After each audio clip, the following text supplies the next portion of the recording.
નમસ્કાર વિદ્યાર્થી મિત્રો, કેમ છો બધા? મજામાં હશો? ગયા વખતે આપણે ખૂબ અગત્યનો ટોપિક, એક્ઝામ માટે બહુ ઇમ્પોર્ટન્ટ SN1 પ્રક્રિયા, એના વિશે આપણે વાત કરી. બરાબર, આપણે એને સરળ રીતે સમજી ગયા. હવે આપણે એનાથી આગળ જે ન્યુક્લિયોફાઇલ સબસ્ટિટ્યુશન રિએક્શન છે SN1 એ આપણે શીખી ગયા. હવે એની જ આગળ ન્યુક્લિયોફાઇલ સબસ્ટિટ્યુશન રિએક્શન એટલે કે SN2 એના વિશે વાત કરવાની છે.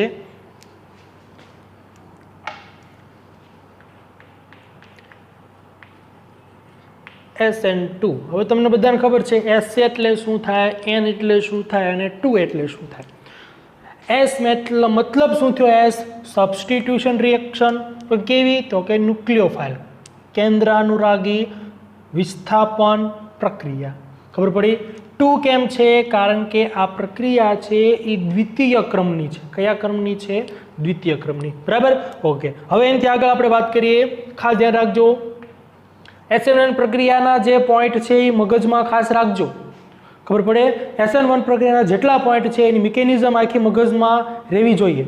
બરાબર, ઓકે. હવે જો એની અંદર SN2 એની અંદર શું થાય? SN1 માં આપણને બધાને ખબર છે કે કાર્બોકેટાયન બનતો હતો, ઇન્ટરમીડિયેટ કમ્પાઉન્ડ તરીકે કાર્બોકેટાયન બનતો હતો. સમજ પડે? બરાબર, એનો તમે થોડોક વિડીયો જોઈ લો. આવી રીતે આપણે SN1 પ્રક્રિયા થતી હતી. બરાબર, ઓકે. હવે આ વિડીયોમાં તમે જોશો કે SN1 પ્રક્રિયા કેવા પ્રકારની થતી છે. બરાબર, આપણને બધાને ખબર છે કે મધ્યવર્તી કમ્પાઉન્ડ કાર્બોકેટાયન બને છે. બરાબર, જે તમને અહીંયા શો થાય છે.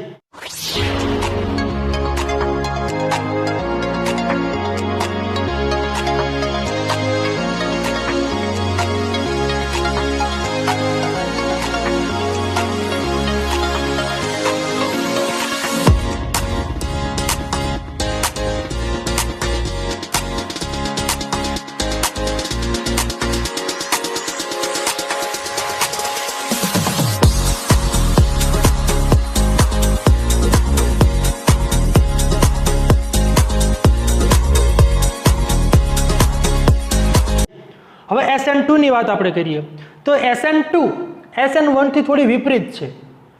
SN2 રિએક્શન છે એના પોઈન્ટ પહેલા તમને લખાવું છું, ધ્યાન રાખજો પોઈન્ટ. SN1 પ્રક્રિયા, તો કે આ પ્રક્રિયા SN1 કેટલા તબક્કામાં થતી હતી? 2 સ્ટેપમાં થતી હતી, 2 તબક્કામાં થતી. આ પ્રક્રિયા એક જ તબક્કામાં થાય.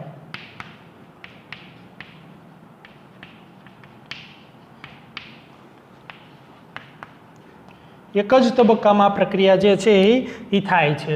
બરાબર, ઓકે. એનાથી આગળનો પોઈન્ટ આપણે લખીએ તો આ પ્રક્રિયા જે છે પહેલી SN1 પ્રક્રિયા જે છે એ પ્રથમ ક્રમની હતી એટલે આપણે SN1 આપતા. આ 2 છે એટલે આ પ્રક્રિયા કેટલા ક્રમની થાય? તો કે દ્વિતીય ક્રમની થાય. બરાબર, એટલે આ પ્રક્રિયા દ્વિતીય ક્રમની છે. કેટલા ક્રમની છે? દ્વિતીય ક્રમની. બરાબર, ઓકે.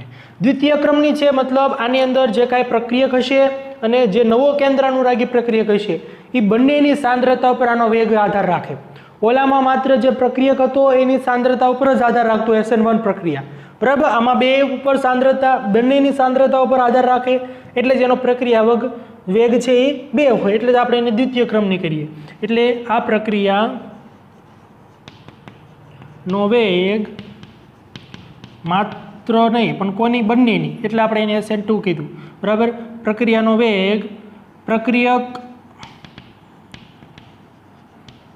અને જે નવો કેન્દ્રાનુરાગી પ્રક્રિયક છે તે કેન્દ્રાનુરાગી પ્રક્રિયક એમ બંનેની સાંદ્રતા ઉપર આધાર રાખે છે. ખબર પડી ગઈ? બરાબર, એટલે આ સ્ટેપ ખાસ યાદ રાખવાનું. નેક્સ્ટ, તો કે આ પ્રક્રિયા જે છે જો SN1 હોય કે SN2 એ બંને એક્ઝોથર્મિક રિએક્શન જ છે. બરાબર, એટલે આ પ્રક્રિયા કેવી છે? એક્ઝોથર્મિક મતલબ ઉષ્મા ક્ષેપક. કેવી છે? ઉષ્મા ક્ષેપક પ્રક્રિયા છે.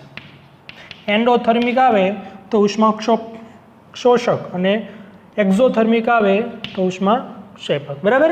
એટલે આ પ્રક્રિયા કેવી છે તો કે ઉષ્મા ક્ષેપક પ્રક્રિયા છે. કેટલા સ્ટેપમાં થાય તો કે એક જ સ્ટેપમાં થાય. કેટલા સ્ટેપમાં થાય? એક જ સ્ટેપમાં થાય, બરાબર. એટલે એક તબક્કામાં થાય, દ્વિતીય ક્રમની છે, એનો વેગ છે, બંનેની સાંદ્રતા ઉપર આધાર રાખે એટલે આપણે એને દ્વિતીય ક્રમની પ્રક્રિયા કહીએ છીએ, એટલે અહીંયા 2 લખીએ છીએ. સમજ પડે, બરાબર. ઓકે, એનાથી આગળ આ પ્રક્રિયામાં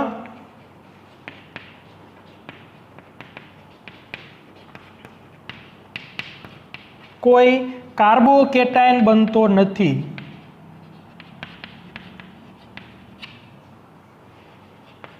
શું મિત્રો? કાર્બોકેટાયન બનતો નથી. જેમાં કાર્બોકેટાયન બને પણ મધ્યવર્તી સંયોજન તો એ SN1 હોય.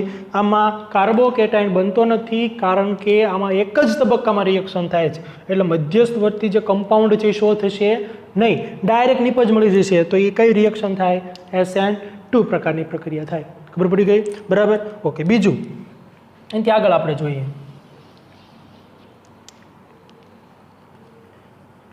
આ પ્રક્રિયામાં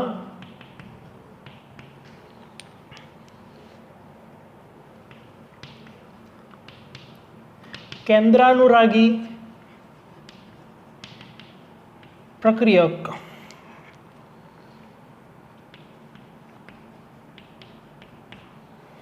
કયું? કેન્દ્રાનુરાગી પ્રક્રિયક હુમલો કરે ત્યારે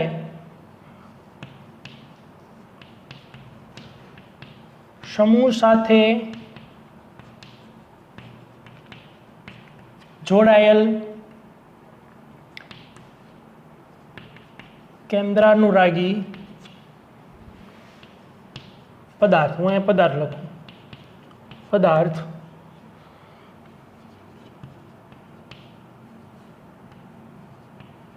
છૂટો પડે છે, બરાબર. એટલે જ્યારે કોઈ હુમલો કરનાર બીજો પ્રક્રિયક છે એ જ્યારે આની ઉપર આપાત થાય એટલે કે આની ઉપર જ્યારે આપણે જે મેન કમ્પાઉન્ડ છે એની સાથે જે હેલોજન જોડાયેલો છે એની સાથે જ્યારે કોઈ બીજો કેન્દ્રાનુરાગી પ્રક્રિયક છે એ જ્યારે આવે ત્યારે શું થશે તો કે જે મેન કમ્પાઉન્ડ સાથે જે કેન્દ્રાનુરાગી પ્રક્રિયક છે એ જે છૂટો પડી જશે. એવું આપણે SN1માં પણ શીખ્યા હતા. SN1માં પહેલાં છૂટો પડતો હતો, પહેલાં કેન્દ્રાનુરાગી પ્રક્રિયક નહોતો આવતો, એ ડાયરેક્ટ પહેલાં પ્રક્રિયક થઈ અને શું થતું? કાર્બોકેટાયન શો થતો, અને પછી જે બહારનો જે કેન્દ્રાનુરાગી પ્રક્રિયક છે પછી એટેક કરતો હતો. સમજ પડે?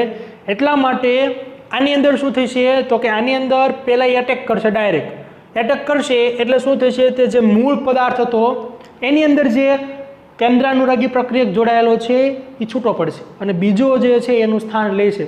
એટલે આમાં કેન્દ્રાનુરાગી પ્રક્રિયકનું શું થયું? વિસ્થાપન થયું.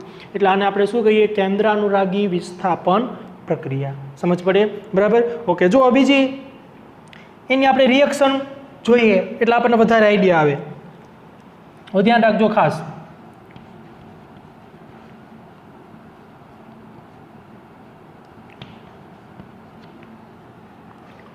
જો આવું મેં કમ્પાઉન્ડ કેમ લીધું એનું રીઝન છે એ હમણાં તમને ખબર પડશે કે કેમ મેં આ કમ્પાઉન્ડ લીધું, એમ ટ્રાયમિથાઇલ કેમ લીધું નહીં, આવું જ કેમ લીધું, ખબર પડી ગઈ, બરાબર. એનું રીઝન છે હમણાં તમને ખબર પડશે કે આવું જ મેં કેમ ગ્રુપ લીધેલું છે. હવે ધ્યાન રાખજો ખાસ. હવે અહીંયા આ મેં કમ્પાઉન્ડ જે લીધેલો છે એમાં ન્યુક્લિયોફાઇલ આ છે, એ તમે બધા જાણો છો છે ન્યુક્લિયોફાઇલ, બરાબર. હવે કોઈ બીજો ન્યુક્લિયોફાઇલનો એટેક કરાવું છું. હવે ધ્યાન રાખજો, જો બીજો કોઈ ન્યુક્લિયોફાઇલ છે, સપોઝ હું OH લઈ લઉં તો KOH ની રિએક્શન કરાવું, બરાબર. આ KOH એટલે આ એક ન્યુક્લિયોફાઇલ જ છો ને, OH માઇનસ ન્યુક્લિયોફાઇલ જ થયું, બરાબર. આ ન્યુક્લિયોફાઇલ આની ઉપર એટેક કરશે. હવે ધ્યાન રાખજો, પહેલાં SN1માં આવું નહોતું થતું, SN1માં આવું થતું નહોતું. આમાં શું થતું હતું? પહેલાં આ જે ધ્રુવીય પ્રોટેક દ્રાવકો હતો એનાથી ડાયરેક્ટ આ બંધ બ્રેક થઈ જતો હતો. આ બોન્ડ બ્રેક થાય એટલે તરત અહીં કાર્બોકેટાયન બનતો હતો. આ પહેલું સ્ટેપ. પણ આમાં સાહેબ એવું કાંઈ થશે નહીં. આ ડાયરેક્ટ કેન્દ્રાનુરાગી પ્રક્રિયક છે એ ડાયરેક્ટ હુમલો કરશે. હવે જો ધ્યાન રાખજો, હુમલો કરે એટલે કન્ડિશન કેવી થાય તો જો આ મિથાઇલ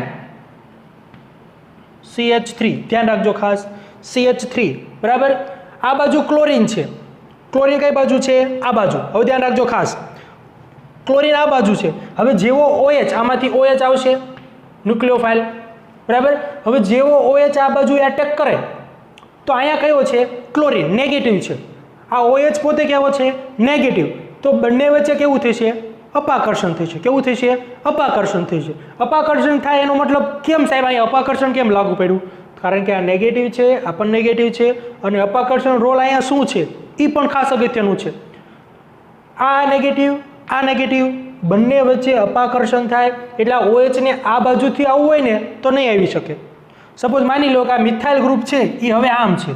જો સમજો ખાસ, પહેલાં આપણે સિમ્પલ રીતે જોયું કે મિથાઇલ ગ્રુપ, હવે આને હું આમ લખું છું, અહીંયા હાઇડ્રોજન, અહીંયા હાઇડ્રોજન અને અહીંયા હાઇડ્રોજન. આવલો એટલે હવે તમને વધારે સમજાય છે. હવે જો આ OH ગ્રુપ છે એને અહીંથી આવવું છે તો નહીં આવી શકે, કારણ કે અહીંયા Cl છે અને એ નેગેટિવ છે, એ પણ ન્યુક્લિયોફાઇલ છે, એટલે બંને વચ્ચે અપાકર્ષણ થાય એટલે અહીંથી એટેક નહીં કરે.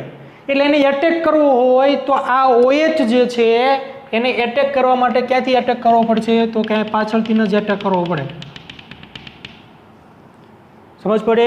એટલે આ બાજુથી જ એને એટેક કરવો પડે.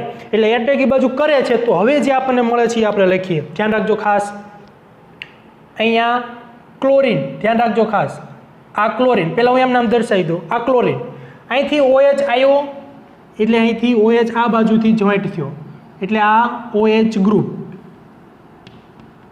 જો ધ્યાન રાખજો ખાસ, OH ગ્રુપ, આ હાઇડ્રોજન 3 છે. હવે એને હું પણ 3D માં આવી રીતે દર્શાવી દઉં તો કે આ કાર્બન, અહીંયા હાઇડ્રોજન, અહીંયા હાઇડ્રોજન અને અહીંયા હાઇડ્રોજન, આવી અવસ્થા થાય. પણ હવે શું થશે કે જો અહીંયા જેવો OH આ બાજુ આવશે ને તો આ જે બંધ હતો એ કેવો થશે? નિર્બળ થઈ જશે. એટલે આ બંધ કેવો થશે? નિર્બળ. કેમ? તો કે આ ન્યુક્લિયોફાઇલ જેવો અહીંયા એટેક કરશે તો કાર્બનની વેલેન્સી વધી જાય એટલે તરત આ નીકળી જશે, વિસ્થાપન પ્રક્રિયા થશે. હવે ધ્યાન રાખજો, એટલે આ બોન્ડ જે અત્યારે પ્રબળ છે કેવો થઈ જશે? નિર્બળ. એટલે આ બોન્ડ અત્યારે કેવો થઈ જશે? નિર્બળ. એટલે એને આપણે ડેશ વડે દર્શાવીએ. ખબર પડે? OH જેવો અહીંયા આવે એટલે આ નિર્બળ બંધ હતો, હવે આ બંધ કેવો થશે? પ્રબળ થશે. તો આ બંધ પહેલા સ્ટાર્ટિંગમાં નિર્બળ હતો, હવે કેવો થયો? એ પ્રબળ બંધ થઈ ગયો. તો જો આવી આપણને અવસ્થા જોવા મળી, ખબર પડી? આવી અવસ્થા જોવા મળી. આ અવસ્થાને મિત્રો કહેવામાં આવે છે સંક્રાંતિ અવસ્થા. કઈ અવસ્થા કહેવાય? સંક્રાંતિ અવસ્થા. જેમ આપણે કાર્બોકેટાઇનમાં જેમ નંબર ઓફ કાર્બોકેટાઇન જેમ વધારે કાર્બોકેટાઇન્સ થાય એમ SN1 રિએક્શન વધારે. આની અંદર જેમ સંક્રાંતિ અવસ્થાની સ્ટેબિલિટી વધારે એમ SN2 રિએક્શન વધારે. ખબર પડી ગઈ? બરાબર. આવું બનતું નથી, આ તો મેં તમને ખાલી હાઇલાઇટ કર્યું, આવું થાય. બરાબર. આ કેવી રીતે થાય એનો તમે વિડીયો પહેલાં જુઓ, જો તમને વિડીયો દેખાય છે.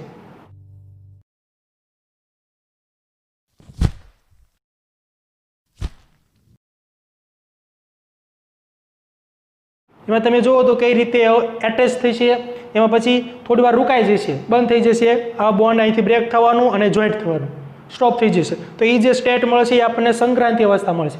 પછી ધીમે ધીમે આ ક્લોરીન છે એ દૂર થઈ જશે. બરાબર. અહીંયા થયું શું એ ધ્યાન રાખો. અહીંયા જે કન્ડિશન થઈ એ કેવા પ્રકારની થઈ? તો કે આ ક્લોરીન આ બાજુ હતો અને OH આ બાજુથી જ એટેક કરે છે.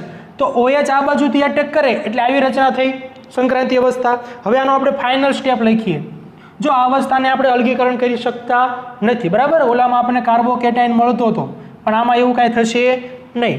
આ સ્ટેપનું હું ફાઇનલ સ્ટેપ લખું છું. જો આવું સ્ટેપ ડાયરેક્ટ એક જ સ્ટેપમાં થાય રિએક્શન. હવે હું લખું છું એટલે આ સ્ટેપ આવું થશે.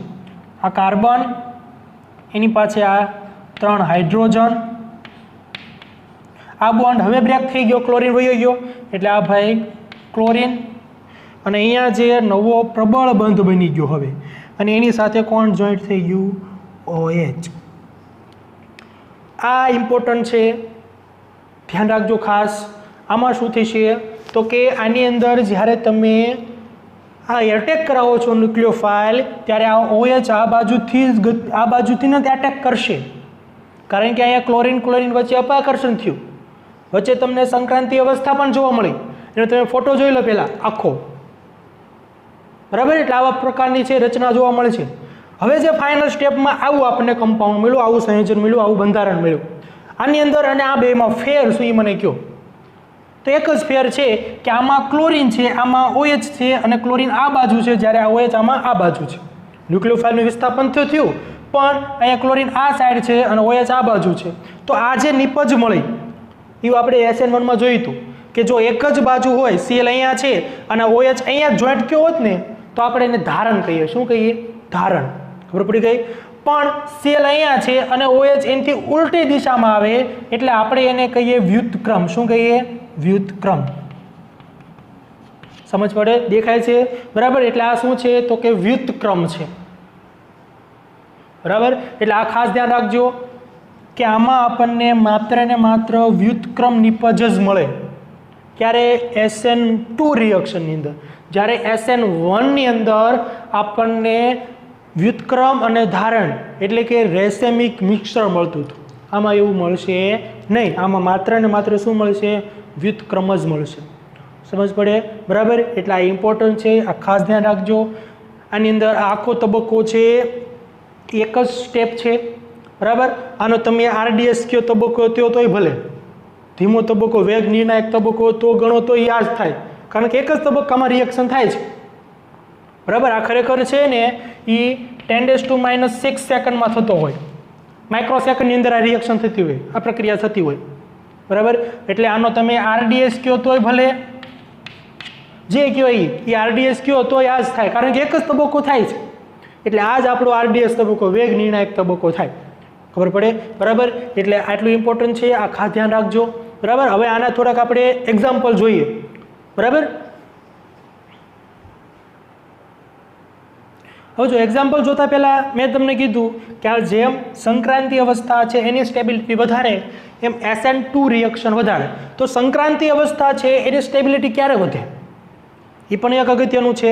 બરાબર. તો જો આપણે એની વાત કરીએ. આપણે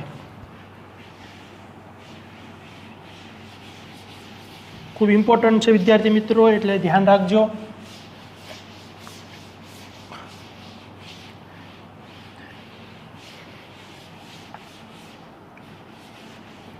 હવે જો ધ્યાન રાખજો. અહીંયા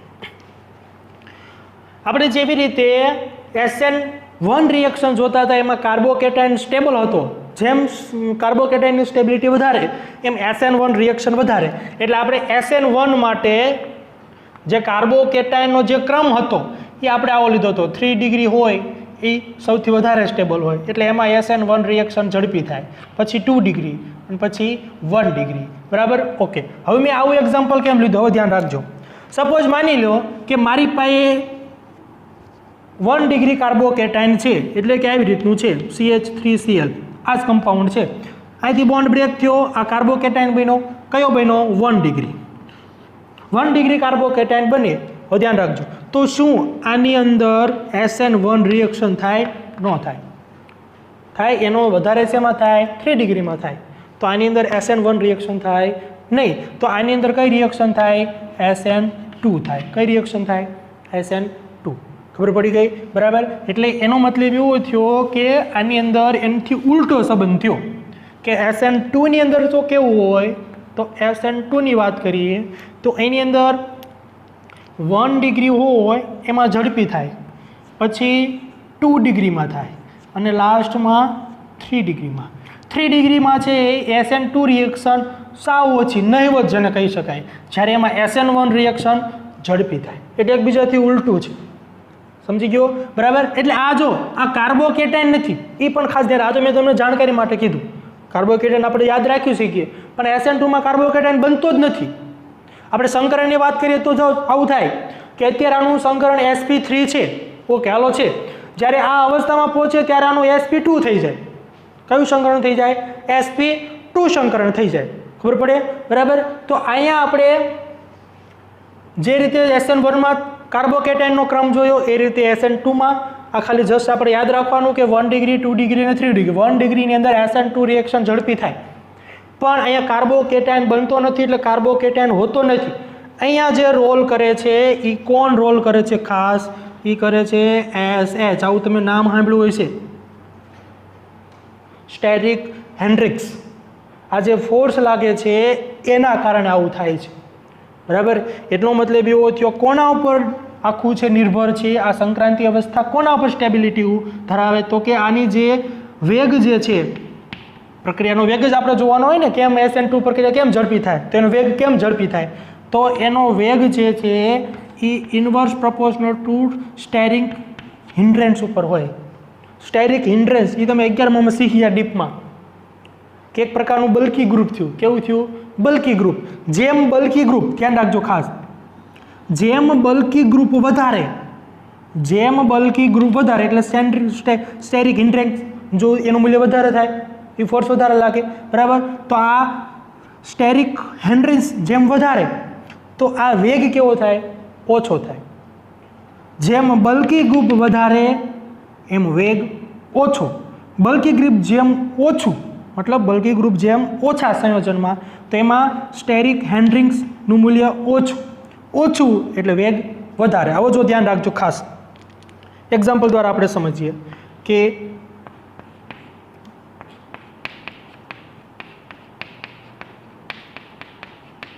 આ એક એક્ઝામ્પલ છે, બરાબર. હવે અહીંયા ક્લોરીન હટાવી નાખ્યું એટલે આ કાર્બોકેટાઇન બને. હવે હું ડાયરેક્ટ કાર્બોકેટાઇન લખું છું. આ પહેલું એક્ઝામ્પલ. સપોઝ આવી રીતે લખું, આ કાર્બોકેટાઇન, આ બીજું કાર્બોકેટાઇન 2 ડિગ્રી, બરાબર. અને આ એક 3 ડિગ્રી કાર્બોકેટાઇન આપણે બનાવીએ. તો જો ધ્યાન રાખજો, આની અંદર બલ્કી ગ્રુપ ઘણા બધા છે.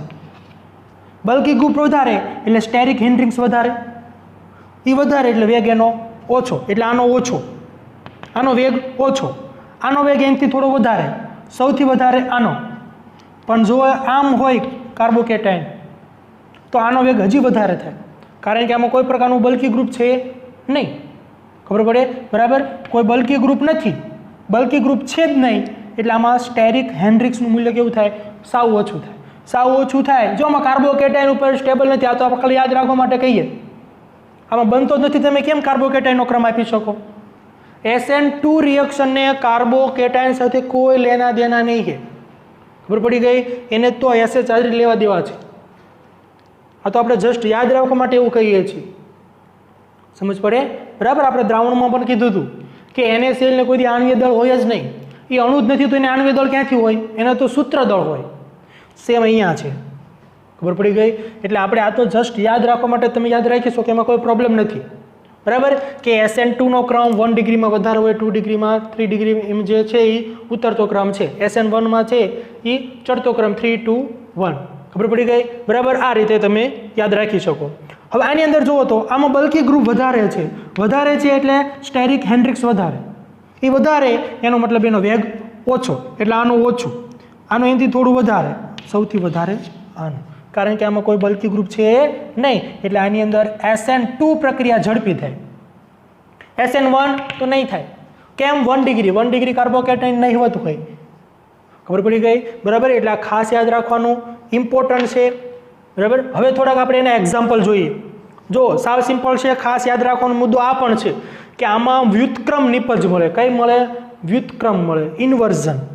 ખબર પડી ગઈ? બરાબર. એટલે આ ખાસ યાદ રહે. ઓલામાં રિટેન્શન મળતું, ધારણ મળતું હતું, અને ઇન્વર્ઝન બંને મળતું હતું, રેસેમિક મિશ્રણ મળતું. આમાં એવું મળતું નથી. માત્ર ને માત્ર શું મળે? વ્યુત્ક્રમ, ઇન્વર્ઝન નિપજ જ મળે. બરાબર. કેમ મળે તમને મેં આખું સમજાવ્યું. બરાબર. ઓકે. હવે જો આપણે એક એક્ઝામ્પલ જોઈએ એનું, એટલે તમને વધારે ખ્યાલ આવે.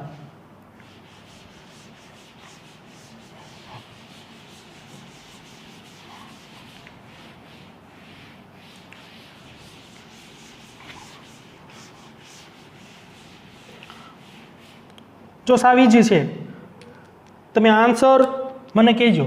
બરાબર. હું બંધારણ અહીંયા દોરું છું એક.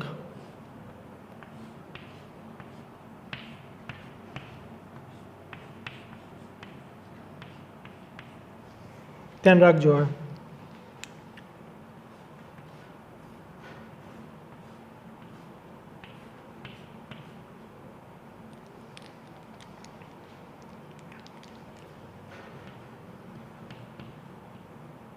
ઓકે. હાલ આની રિએક્શન હું કરાવું છું. ધ્યાન રાખજો. આની રિએક્શન હું કરાવું છું. બરાબર. ઓકે.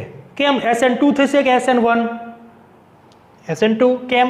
તો કે અહીંથી Cl જાય એટલે આ બેન્ઝાઇલ કાર્બોકેટાઇન બન્યો, એટલે આ 1 ડિગ્રી થયો. કેટલા ડિગ્રી થયો? 1 ડિગ્રી થયો. એટલે આમાં SN1 પ્રક્રિયા નહિવત હશે. સમજ પડી ગઈ? બરાબર. ઓકે. હવે જુઓ તો આની અંદર આપણે આગળ જોઈએ તો આમાં બીજું શું થાય? જો હવે આ 1 ડિગ્રી થયું. ઓકે, નો ડાઉટ એમાં રેઝોનન્સ છે, પણ 1 ડિગ્રી છે એટલે આમ બીજાની કમ્પેરિઝનમાં ઓછું થયું. ટ્રાયફિનાઇલ હોય તો એની કમ્પેરિઝનમાં એ ઓછું, 3 ડિગ્રી કાર્બોકેટાયન હોય તો એની કમ્પેરિઝનમાં SN1 ઓછી. ખબર પડે? બરાબર. તો આમાં SN1 ઓછી થાય છે.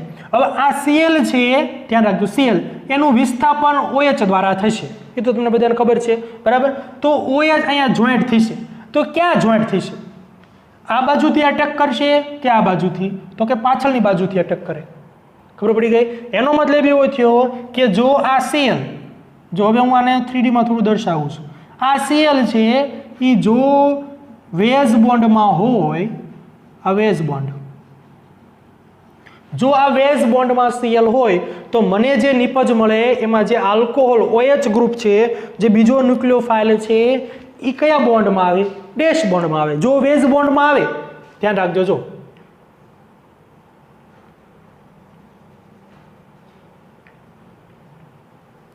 હાલો આવું થાય અને બીજું આમ લખું, જો બે નિપજ નહીં મળે,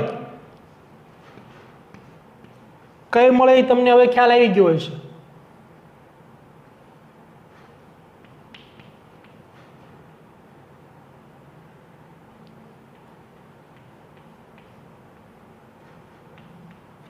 બરાબર. ઓકે, જો આની અંદર સપોઝ માની લો કે SN1 રિએક્શન થાય તો આપણને આ બે મિક્સચર મળી શકે. રાસાયણિક મિશ્રણ આપણને બે ઇન્વર્ઝન અને રિટેન્શન બે મળે, વ્યુત્ક્રમ અને ધારણ છે બે મળે. પણ અહીંયા SN2 રિએક્શન થાય છે કારણ કે 1 ડિગ્રી કાર્બોકેટાયન છે. બરાબર. ઓકે, હવે જુઓ તો આની અંદરથી આ બંનેમાંથી આપણને SN2 રિએક્શન થાય તો કઈ નિપજ મળે? બોલો, તો કઈ નિપજ મળે?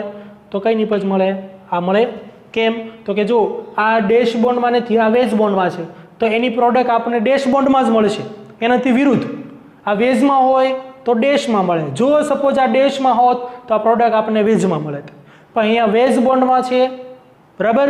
એટલે આપણને એની પ્રોડક્ટ જે મળે કઈ મળશે? ડેશ બોન્ડમાં મળશે. એટલે આપણી SN2 પ્રમાણે આ રિએક્શનની અંદર આપણી આ નિપજ થાય. ખબર પડી ગઈ? બરાબર. એટલે આવી પ્રક્રિયા MCQમાં આપે આ બે નિપજ આપણને મળે, પણ આપણે કીધું કે મુખ્ય નિપજ કઈ મળે? SN2 થાય તો વધારે આ જ નિપજ મળવાની, આ તો મળે જ નહીં આપણને. SN2માં ક્યાંથી મળવાની? મળે જ નહીં. એટલે આપણી આ નિપજ મુખ્ય નિપજ થાય. ખબર પડી ગઈ? બરાબર. આવા એક્ઝામ્પલ છે એ ઘણા બધા છે, એટલે આ એક્ઝામ્પલ તમને હોમવર્કમાં પણ હું આપીશ, એટલે હવે સોલ્વ કરવાના. બરાબર. ઇન શોર્ટ તમારે એવું યાદ રાખવાનું કે એક બાજુથી ન્યુક્લિયોફાઇલ જે બાજુ છે એનાથી વિરુદ્ધ દિશામાં એટેક કરે છે, તો આ પ્રક્રિયા કઈ થઈ? SN2 રિએક્શન થઈ. આની અંદર માત્ર ને માત્ર કઈ નિપજ મળે? વ્યુત્ક્રમ જ મળશે. બરાબર. Okay, thank you.